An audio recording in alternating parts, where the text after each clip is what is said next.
was saying once upon a time, fish a little, croft a little, weave a yard or two.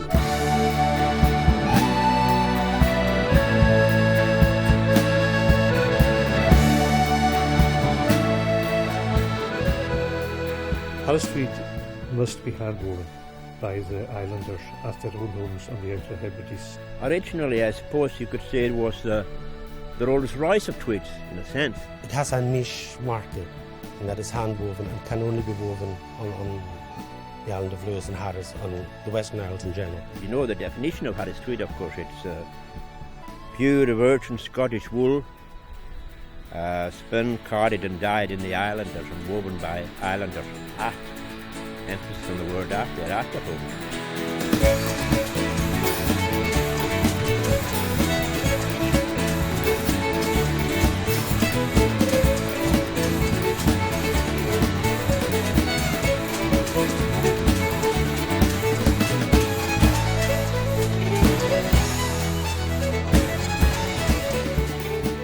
The Harris Tweed Authority was set up by the Harris Tweed Act of 1993.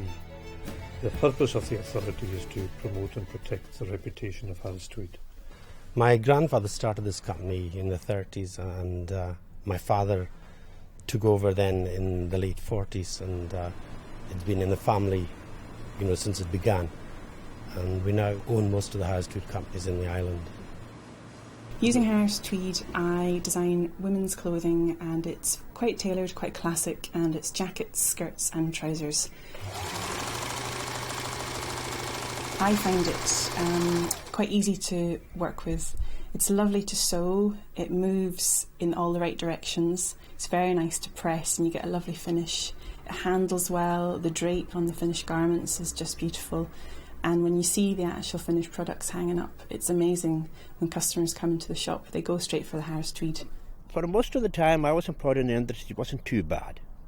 I mean, it has its up and downs. It went through phases right enough, but it wasn't too bad at all. Well, I think if you go back to the 70s and 80s, it doesn't compare, because we were making millions of meters then. We were down to around about the 1 million metre mark. The industry over the last 20 years has been in a state of gradual decline. That decline probably reached its lowest point about 4 years ago. When I started in the industry, there was about 1,500 to 1,800 people involved in the weaving. And a small village like Shawbust had 3 mills in it. Over and above that, you had 5, 6 huge big mills in Stoneham. And all these mills employed upwards of 200 people each.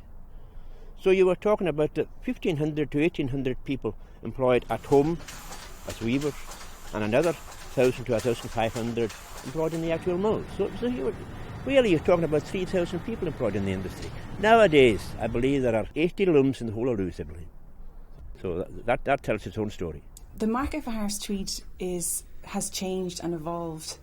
I personally think it probably comes down to cost, and I think in a way that has to be turned around and looked on as a positive point of Harris Tweed, because Harris Tweed is unique and people are willing to pay that a bit extra because they do realise where it's come from, the amount of time and energy that's gone into making the Harris Tweed.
weaver's life is pretty good when there's work.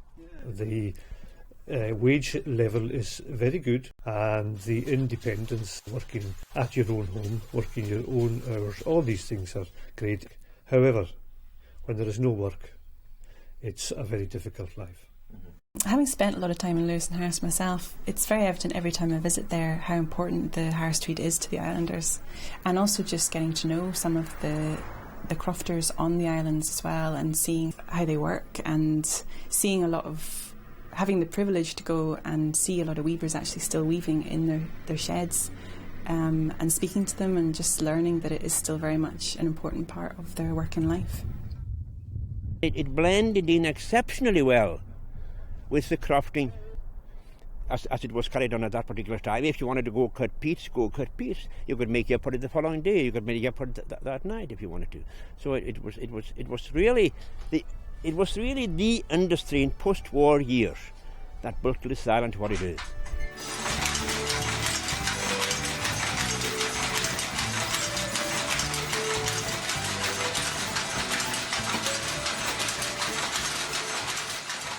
Because it's such a part of my own life, having seen it from very early age, and my business, I wouldn't be able to run my business. I would lose a major raw material that I use and that I use to promote myself. So although I'm like a tiny portion of the knock-on effect of the Harris Tweed industry, I'm still relying on it and depending on it, and it would be really sad for lots of reasons if it was to go, definitely.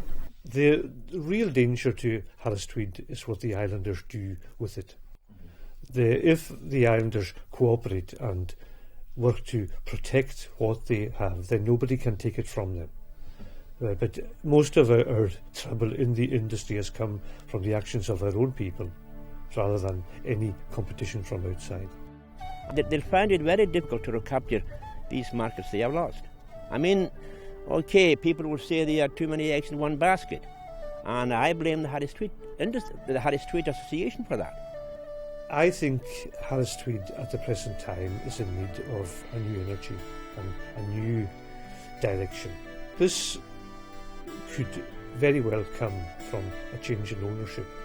Every industry needs an infusion of new blood, new enthusiasm and new ideas. With clever marketing, it can be sustainable, and there couldn't be an increase. There is a lot of work still to be done, but at least we're still here, which is a lot more than can be said for almost all of the British textile industry. Every year they go to this Premier Vision thing in Paris, and they come back with great stories about what's going to happen to the industry and all the rest of it. But nothing ever seems to happen.